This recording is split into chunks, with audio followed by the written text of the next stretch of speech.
La gran esperanza. Viva con la certeza de que todo va a terminar bien. En la lectura, Alejandro Venegas. Capítulo 2. Esperanza de triunfo sobre el mal.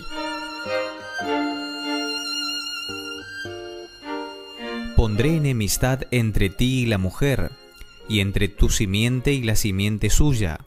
Esta te herirá en la cabeza, y tú la herirás en el talón. Génesis capítulo 3, versículo 15. Esta enemistad no es natural. Cuando el hombre violó la ley divina, su naturaleza se corrompió, llegando a ser semejante a la de Satanás. Los ángeles caídos y los hombres perversos se unieron en un compañerismo desesperado. Si Dios no se hubiera interpuesto, Satanás y el hombre hubieran conformado una alianza contra el cielo y toda la familia humana se habría unido en oposición a Dios. Cuando Satanás oyó que debía existir enemistad entre él y la mujer, y entre su simiente y la simiente de la mujer, supo que, utilizando algún medio, el hombre habría de ser capacitado para resistir su poder. La gracia de Cristo.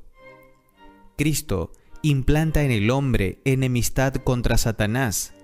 Sin esta gracia convertidora y este poder renovador, el hombre continuaría siendo un siervo siempre dispuesto a realizar los deseos de Satanás. Pero el nuevo principio creaba en el alma un conflicto. El poder que Cristo imparte capacita al hombre para resistir al tirano.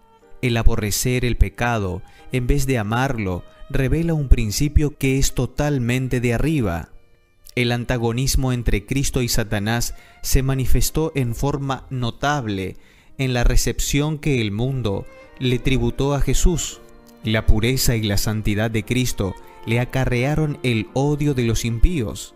El renunciamiento propio que él demostró era una reprobación perpetua para el pueblo orgulloso y sensual. Satanás y los malos ángeles se unieron con los hombres perversos contra el campeón de la verdad. La misma enemistad se manifiesta hacia los seguidores de Cristo.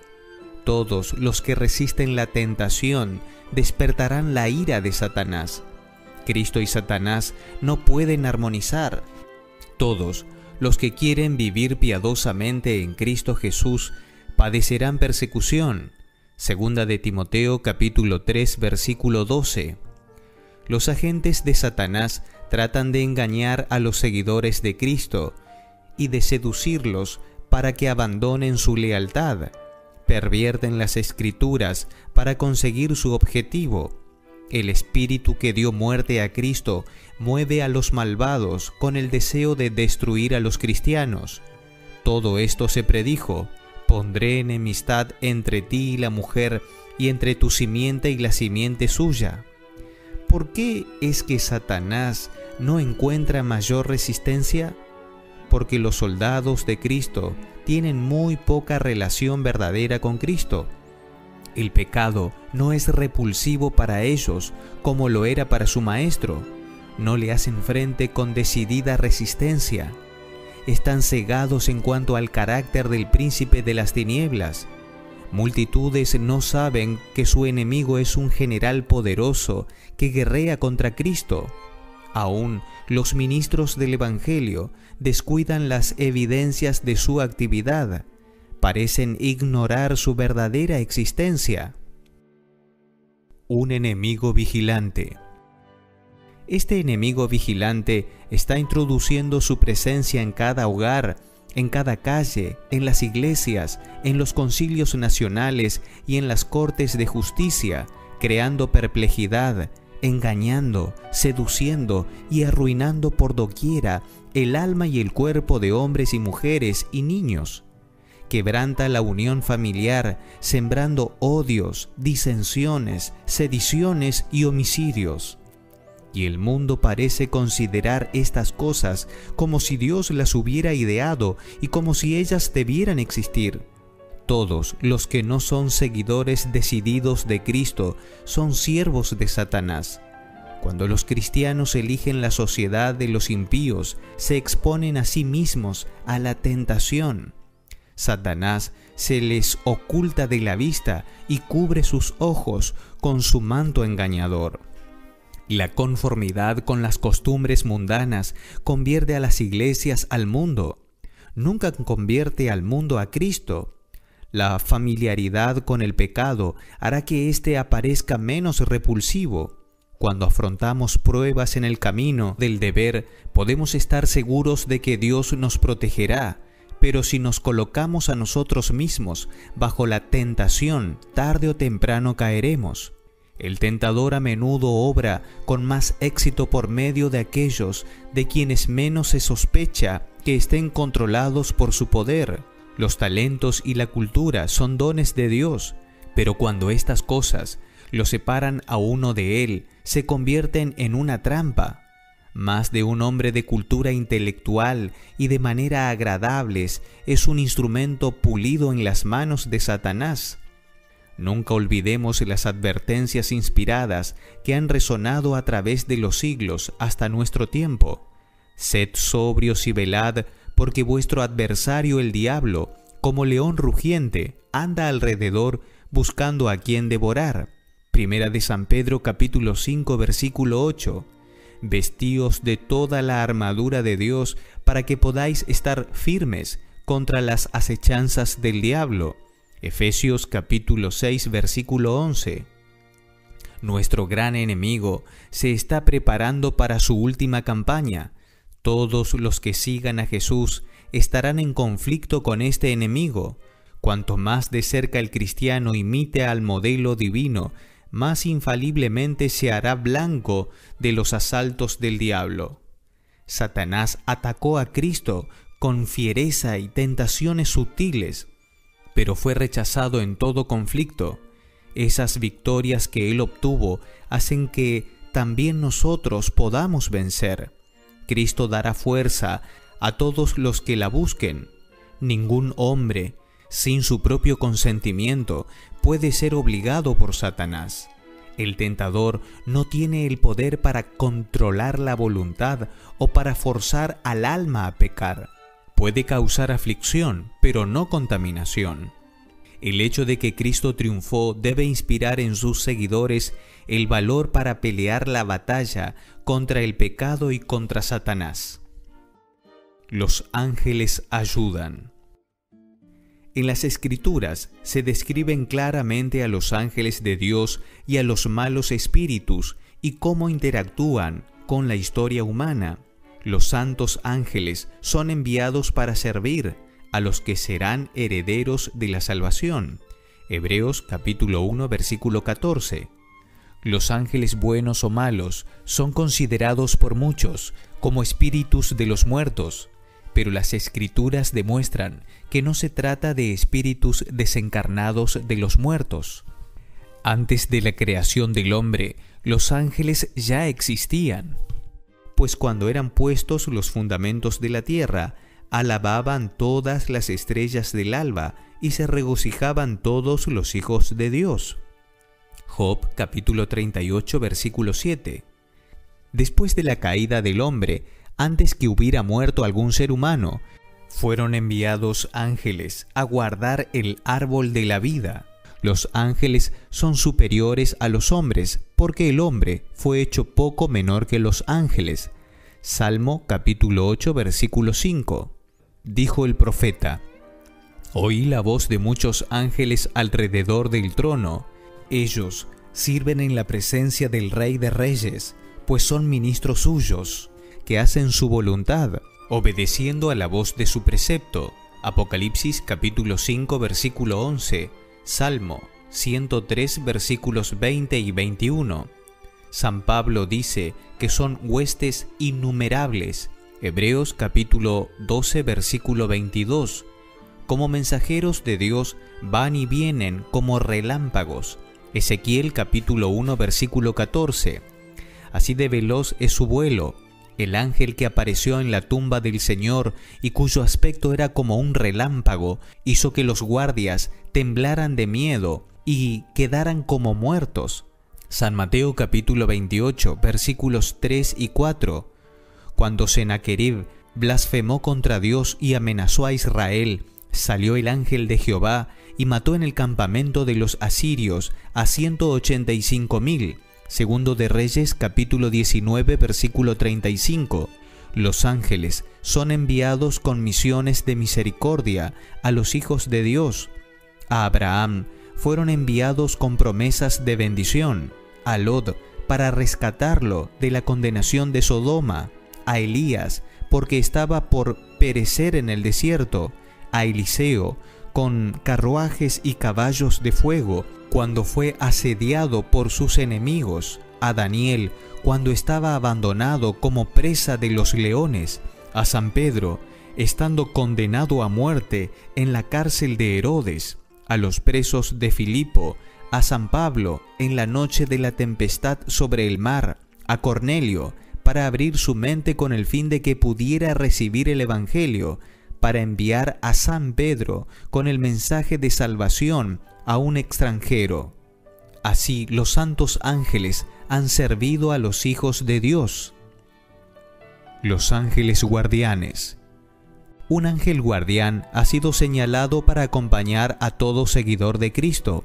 El ángel de Jehová acampa alrededor de los que le temen y los defiende. Dijo el Salvador, hablando sobre los que creen en él: no menospreciéis a uno de estos pequeños, porque os digo que sus ángeles en los cielos ven siempre el rostro de mi Padre. Salmo capítulo 34, versículo 7, San Mateo capítulo 18, versículo 10. El pueblo de Dios, teniendo que hacer frente a la vigilante malicia del príncipe de las tinieblas, tiene la seguridad de la protección incesante de los ángeles. Tal seguridad es dada porque existen poderosos agentes del mal que han de ser confrontados, fuerzas numerosas, decididas e incansables. Ángeles malignos se oponen a los planes de Dios. Los malos espíritus, creados al comienzo como seres sin pecado, eran iguales a la naturaleza, poder y gloria a los santos ángeles que ahora son mensajeros de Dios. Pero al caer debido al pecado, salieron para deshonrar a Dios y destruir a los hombres. Unidos con Satanás en rebelión, cooperan en la guerra contra la autoridad divina. La historia del Antiguo Testamento menciona su existencia, pero fue durante el tiempo cuando Cristo estuvo en la tierra que los malos espíritus manifestaron su poder de la manera más notable. Cristo había venido a redimir al hombre y Satanás se había propuesto controlar al mundo. Él había tenido éxito en establecer la idolatría en toda la tierra, excepto en Palestina.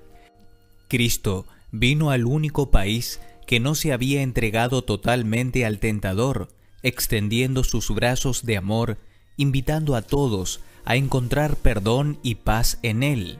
Las huestes de las tinieblas comprendieron que si la misión de Cristo tenía éxito, su reino terminaría pronto.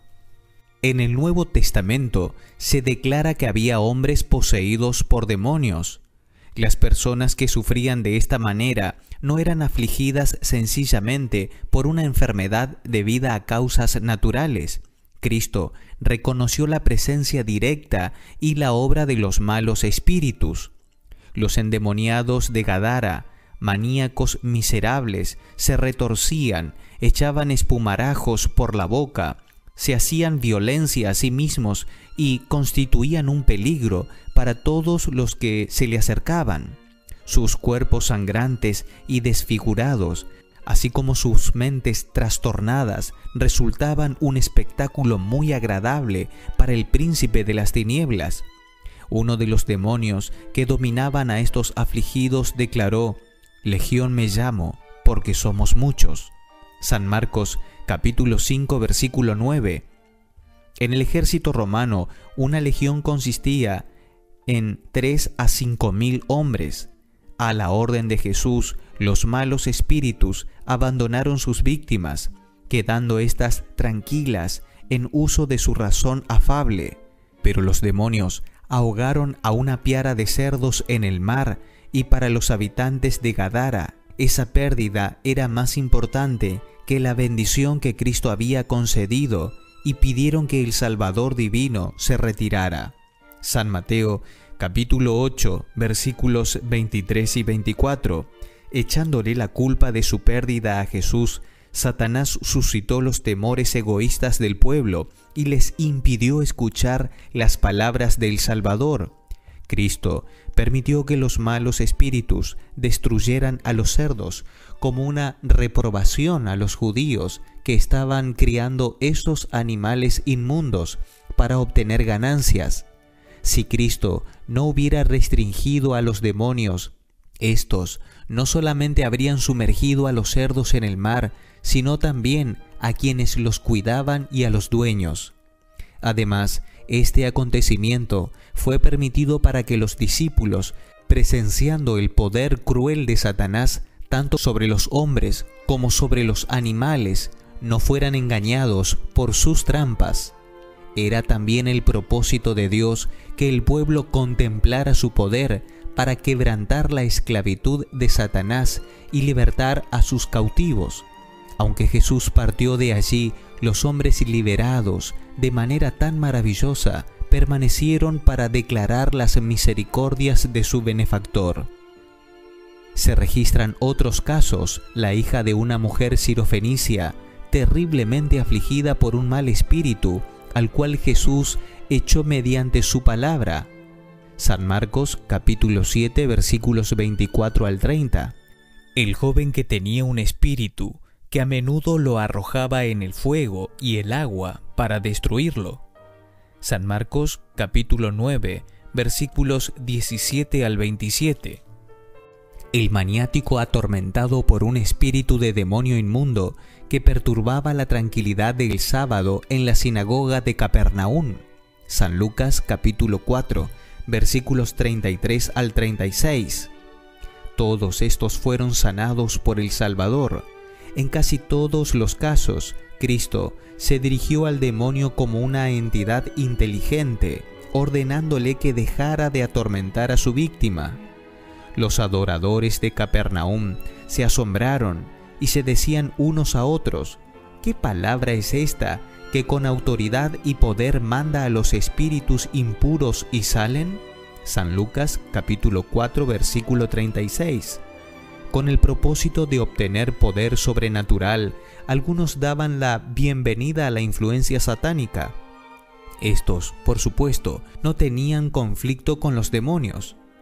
A esta clase pertenecían los que poseían el espíritu de adivinación: Simón el mago, Elimás el hechicero y la joven que seguía a Pablo y Silas en Filipos.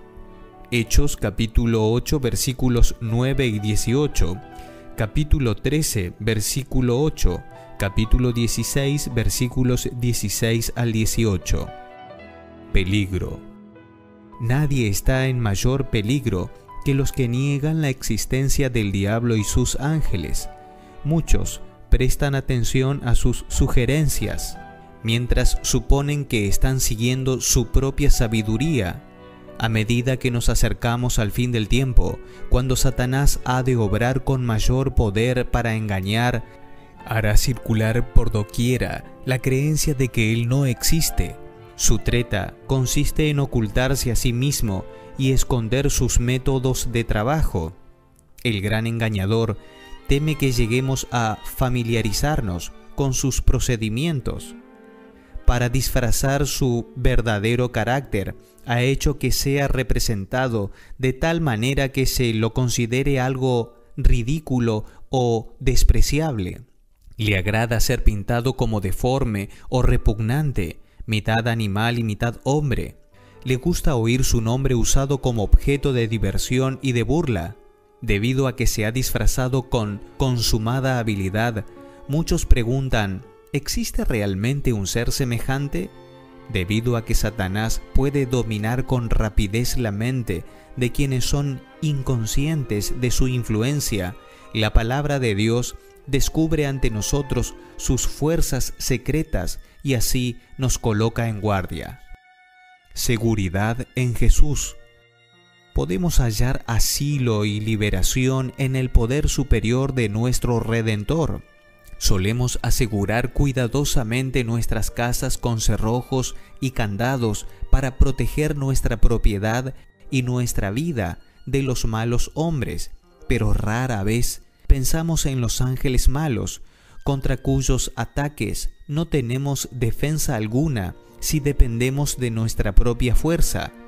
Si lo permitimos, ellos pueden desequilibrar nuestra mente, atormentar nuestro cuerpo y destruir nuestras posesiones y nuestra vida. Pero los que siguen a Cristo están seguros bajo su cuidado, pues los protegen ángeles que los superan en fuerza. El maligno no puede atravesar la protección que Dios ha colocado en torno a su pueblo.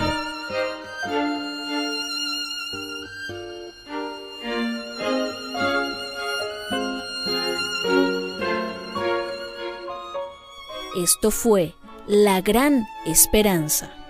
Lectura de Alejandro Venegas sobre textos de Elena de White.